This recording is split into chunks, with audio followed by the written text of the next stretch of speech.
We can fan the flames of division and hatred that are roiling the world. Here's the president of Harvard, Claudine, and here she is explaining why these protests should be allowed. Now try to imagine if these protests were MAGA protests.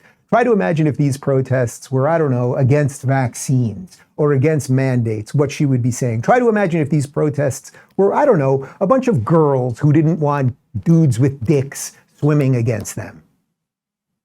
And now listen to the utter hypocrisy of this woman.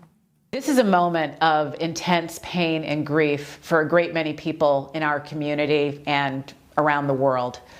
I feel that pain and grief myself. As members of a university community, we have a choice. We can fan the flames of division and hatred that are roiling the world. Or we can try to be a force for something different and better. People have asked me where we stand. So let me be clear. Our university rejects terrorism. That includes the barbaric atrocities perpetrated by Hamas. Our university rejects hate. Hate of Jews, hate of Muslims, hate of any group of people based on their faith, their national origin, or any aspect of their identity. Our university rejects the harassment or intimidation of individuals based on their beliefs. And our university embraces a commitment to free expression. That commitment extends even to views that many of us find objectionable, even outrageous. We do not punish or sanction people for expressing such views.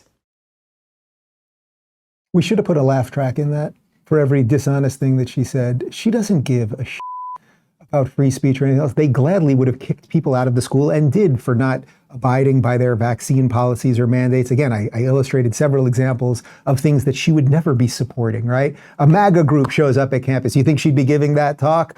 A girls who want to swim with girls group shows up. And that's not a lesbian joke. That's just girls used to swim with girls. That's how they'd race.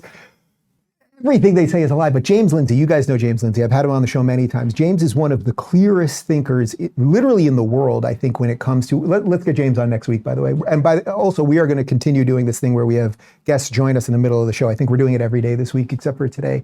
But James Lindsay has been exposing how evil the woke thing is and how it basically uses all of our strengths and turns them into weaknesses. So he saw that video by the Harvard president. He wrote this: communists only appeal to your values when they're losing and or manipulating you with them. And that is exactly what she's doing there. She does not care about free speech.